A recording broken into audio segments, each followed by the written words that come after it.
இப்போ வந்து நான் ஒரு பர்ச்சேஸ் பண்ணுறேன். ஸோ மானிட்டர் குவான்டிட்டி வந்து பார்த்தீங்கன்னா ஒரு 10 நம்பர்ஸ் கொடுத்துக்கிறேன். Okay right. இப்போ இது வந்து நம்ம ஜிஎஸ்டி போட்டோம் அப்படின்னா சிஜிஎஸ்டி. ஸோ நான் சி செலக்ட் பண்ணுறேன், என்டர் கொடுத்த அமௌண்ட் வந்து எனக்கு டிஃபால்ட்டாக அதாவது ஆட்டோமேட்டிக் கேல்குலேஷன்ஸ் எனக்கு நடக்குது. தென் நான் எஸ்ஜிஎஸ்டியும் நான் செலக்ட் பண்ணுறேன், எஸ்ஜிஎஸ்டியும் வந்திருக்கு.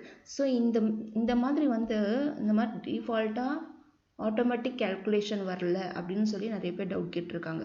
ஸோ இது எந்த மிஸ்டேக், எதனால் இந்த கேல்குலேஷன் இங்கே ஆட்டோமேட்டிக்காக வராது அப்படின்னு சொல்லி பார்த்தீங்கன்னா எங்கே மிஸ்டேக் ஆகியிருக்கும் அப்படின்னு நான் சொல்கிறேன். ஸோ நான் எஸ்கேப் கொடுக்குறேன், அகெயின் எஸ்கேப். இப்போ இங்கே வந்து பார்த்தீங்கன்னா ஆல்டர் அதாவது கேட்வே ஆஃப் டேலி ஸ்க்ரீனில் ஆல்டர் நான் செலக்ட் பண்ணுறேன். ஸோ லெட்ஜர்ஸில் வந்து நான் இப்போ என்ன பண்ணுறேன் அப்படின்னா பர்ச்சேஸ் லெட்ஜர் இருக்கு இல்லையா, ஸோ பர்ச்சேஸ் லெட்ஜர் வந்து நம்ம கிரியேட் பண்ணியிருப்போம். இங்கே வந்துட்டு என்ன மிஸ்டேக் ஆகியிருக்குன்னு பார்த்தீங்கன்னா இங்கே வந்து ஜிஎஸ்டின்னு இருக்குது இல்லைங்களா, ஸ்டாச்சுட்டரி டீட்டெயில்ஸ் ஜிஎஸ்டி, அதாவது இஸ் ஜிஎஸ்டி அப்ளிகபிள் அப்படின்ற ஆப்ஷனில் அப்ளிகபிள் இருக்குது.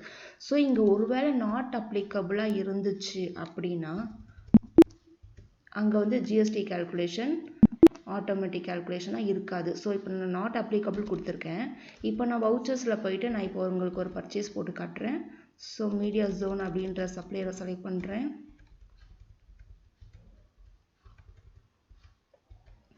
இப்போ இங்கே வந்துட்டு மானிட்டர்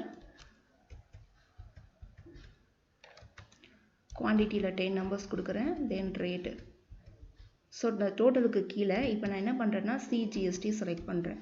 ஸோ சிஜிஎஸ்டி நான் செலக்ட் பண்ணேன் அப்படின்னா இங்கே எனக்கு ஆட்டோமேட்டிக் கேல்குலேஷன் நடக்காது. ஏன்னா பர்ச்சேஸ் லெட்ஜரில் அங்கே வந்து ஜிஎஸ்டி வந்து அப்ளிகபிளாக இருந்துச்சு அப்படின்னா தான் இங்கே என்ன ஆகும்னா நம்ம பர்ச்சேஸ் வவுச்சர் பண்ணும்போது ஜிஎஸ்டி ஆட்டோமேட்டிக் கேல்குலேஷன் நடக்கும்.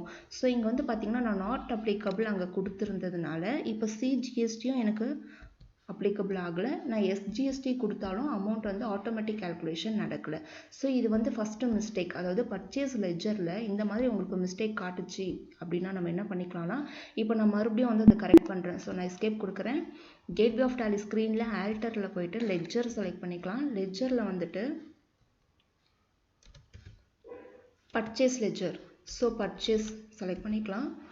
பர்ச்சேஸ் லெட்ஜரில் வந்து இங்கே ஸ்டாச்சுட்டரி டீட்டெயில்ஸ் இங்கே வந்து ஜிஎஸ்டி அப்ளிகபிளாக இருக்கணும். ஸோ இங்கே வந்து அப்ளிகபிள் அப்படின்ற ஆப்ஷனை நம்ம செலக்ட் பண்ணிக்கலாம். ஸோ அப்ளிகபிளாக இருந்துச்சு அப்படின்னா மட்டும்தான் இங்கே என்ன ஆகும் அப்படின்னு பார்த்தீங்கன்னா ஜிஎஸ்டி வந்து அங்கே ஆட்டோமேட்டிக் கேல்குலேஷன் நடக்கும். ஸோ இப்போ நான் அப்ளிகபிள் மாற்றிட்டேன். ஸோ இப்போ வவுச்சர் போடலாம். ஸோ வவுச்சரில் பர்ச்சேஸ் பண்ண போகிறோம். நான் என்னோடய சப்ளையர் நேம் செலக்ட் பண்ணிட்டேன்.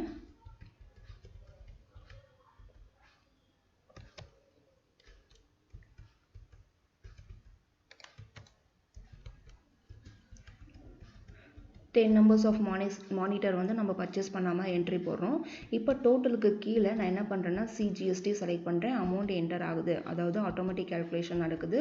எஸ்ஜிஎஸ்டி கொடுத்தாலும் ஆட்டோமேட்டிக் கேல்குலேஷன் நடக்குது. ஸோ இது ஃபஸ்ட்டு மிஸ்டேக் எங்கன்னு பார்த்தீங்கன்னா பர்ச்சேஸ் லெட்ஜரில் நம்ம பர்ச்சேஸ் அப்படின்னு லெட்ஜர் கிரியேட் பண்ணும்போது அதுக்கு ஜிஎஸ்டி வந்து அப்ளிகபிளாக இருக்கணும். ஒருவேளை நாட் அப்ளிகபிளாக இருந்துச்சு அப்படின்னா இங்கே நம்ம ஸ்க்ரீனில் வந்து அதாவது பர்ச்சேஸ் வவுச்சர் போடும்போது இங்கே ஜிஎஸ்டி வந்து ஆட்டோமேட்டிக் கேல்குலேஷன் நடக்காது.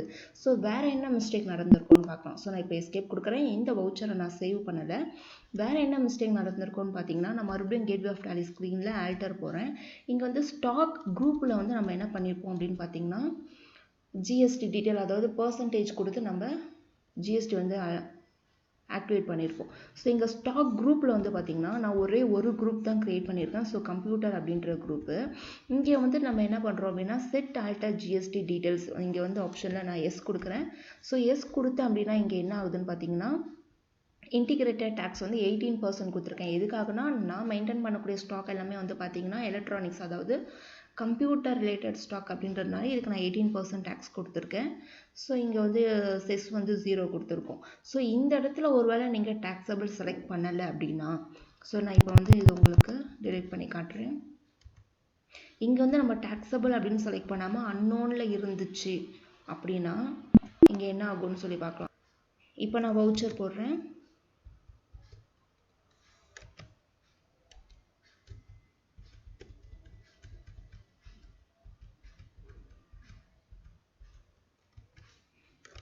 நேம் ஆஃப் த ஐட்டமில் வந்து நான் மானிட்டர் செலக்ட் பண்ணிக்கிறேன். தென் குவான்டிட்டி வந்து 10 கொடுக்குறேன். இப்போ இங்கே வந்து பாருங்கள் சிஜிஎஸ்டி கொடுக்குறேன். அமௌண்ட் என்டர் ஆகாது. அதே மாதிரி எஸ்ஜிஎஸ்டி கொடுத்தாலும் அமௌண்ட் வந்து என்டர் ஆகாது. ஏன் அப்படின்னு பார்த்தீங்கன்னா மானிட்டர் அப்படின்ற ஸ்டாக் ஐட்டம் வந்து எந்த குரூப்பில் வருதுன்னு பார்த்தீங்கன்னா கம்ப்யூட்டர் அப்படின்ற குரூப். ஸோ கம்ப்யூட்டர் அப்படின்ற குரூப்பில் தான் நான் 3 ஸ்டாக் ஐட்டம்ஸ் கிரியேட் பண்ணியிருக்கேன். ஒன்று மானிட்டர், இன்னொன்று கீபோர்ட் அண்ட் மவுஸ். இந்த 3 ஸ்டாக் ஐட்டம்ஸும் கம்ப்யூட்டர் அப்படின்ற குரூப்புக்கு கீழே தான் கிரியேட் பண்ணியிருக்கேன். ஸோ கம்ப்யூட்டர் அப்படின்ற குரூப்பில் நம்ம ஸ்டாக் ஐட்டமில் என்ன பண்ணணும் அப்படின்னா அதுக்கு வந்து செட் ஆல்டர் ஜிஎஸ்டி டீட்டெயில்ஸில் வந்து நம்ம டாக்ஸபிள் அப்படின்ற ஆப்ஷனை செலக்ட் பண்ணி என்ன ரேட் ஆஃப் டேக்ஸ், அதாவது என்ன % அப்படின்றத நம்ம செலக்ட் பண்ணணும். ஸோ நான் இப்போ அங்கே வந்து நான் செலக்ட் பண்ணலை. இப்போ வந்து நான் உங்களுக்கு என்ன பண்ணியிருக்கேன்னா அதை ரிமூவ் பண்ணிவிட்டு நான் உங்களுக்கு என்ட்ரி போட்டு காமிச்சிருக்கேன். ஸோ இந்த இடத்துல அதாவது ஸ்டாக் குரூப்பில் வந்து நம்ம ஜிஎஸ்டி வந்து டாக்ஸபிளாக மாற்றலை அப்படின்னாலும் இங்கே என்ன ஆகாதுன்னு பார்த்தீங்கன்னா டேக்ஸ் வந்து இங்கே ஆட்டோமேட்டிக் கேல்குலேஷன் நடக்காது. ஸோ இந்த மாதிரி இருந்துச்சு அப்படின்னா நான் எஸ்கேப் கொடுக்குறேன்.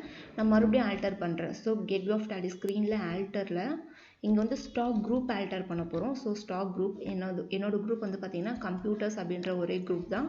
இங்கே வந்துட்டு செட் ஆல்டர் ஜிஎஸ்டி டீட்டெயில்ஸ் இருக்கு இல்லையா, இங்கே ஒயிட் ப்ரெஸ் பண்ணி நம்ம என்ன பண்ணுறோம் அப்படின்னா ஆக்டிவேட் பண்ண போகிறோம். இங்கே வந்து டேக்ஸ் டீட்டெயில்ஸில் வந்து நான் டாக்ஸபிலிட்டின்ற வந்து என்ன பண்ணுறேன்னா டாக்ஸபிள் அப்படின்னு செலக்ட் பண்ணிக்கிறேன்.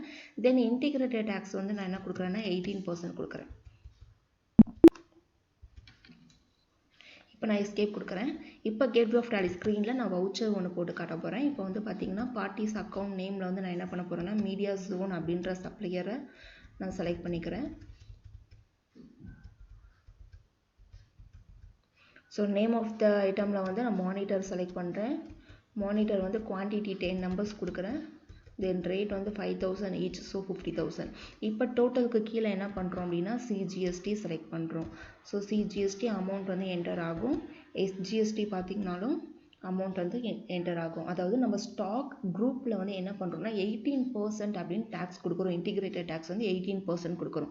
ஸோ அந்த ஹோல் 18% டேக்ஸ் தான் இங்கே என்ன ஆகுதுன்னா சிஜிஎஸ்டி அதாவது சென்ட்ரல் கவர்மெண்ட்டுக்கு 9% ஆகும், எஸ்ஜிஎஸ்டி ஸ்டேட் கவர்மெண்ட்டுக்கு 9% ஆகும். இப்போ வந்து இப்போ உங்களுக்கு வந்து ஆட்டோமேட்டிக் கேல்குலேஷன் நடக்கல அப்படின்னா 2 மிஸ்டேக் இருந்திருக்கும். ஒன்று வந்து பர்ச்சேஸ் லெட்ஜர் நம்ம கிரியேட் பண்ணும்போது அந்த இடத்துல வந்து ஜிஎஸ்டிக்கு வந்து அப்ளிகபிள் ஆப்ஷன் இருக்கணும். அங்கே அப்ளிகபிள் இல்லாமல் நாட் அப்ளிகபிள் இருந்துச்சு அப்படின்னா உங்களுக்கு ஜிஎஸ்டி ஆட்டோமேட்டிக் கேல்குலேஷன் இருக்காது. இன்னொன்று வந்து பார்த்திங்கன்னா நம்ம ஸ்டாக் குரூப் க்ரியேட் பண்ணும்போது அந்த இடத்துல வந்து நம்ம என்ன பண்ணணும் அப்படின்னா செட் ஆல்டர் ஜிஎஸ்டி டீட்டெயில்ஸில் வந்து நம்ம எஸ் கொடுத்து டாக்ஸபிலிட்டியில் வந்து நம்ம டாக்ஸபிள் அப்படின்னு செலக்ட் பண்ணிட்டு நம்ம இன்டிகிரேட்டட் டேக்ஸ் என்ன % அதை கொடுக்குறோம். ஸோ அங்கே கொடுக்குற இடத்துல நம்ம டாக்ஸபிள் செலக்ட் பண்ணலை அப்படின்னாலும் என்ன ஆகாதுன்னா உங்களுக்கு சிஜிஎஸ்டி எஸ்ஜிஎஸ்டி வராது. ஸோ இதை நீங்கள் கரெக்டாக இந்த இடத்துல 2 கரெக்ஷன்ஸும் நீங்கள் கரெக்டாக கொடுத்துருக்கீங்களான்னு செக் பண்ணுங்கள். ஸோ பர்ச்சேஸ் லெட்ஜரும் ஸ்டாக் குரூப்பையும் நீங்கள் செக் பண்ணுங்கள். செக் பண்ணிவிட்டு நீங்கள் ஜிஎஸ்டி போட்டு பாருங்கள், உங்களுக்கு கரெக்டாக வரும்.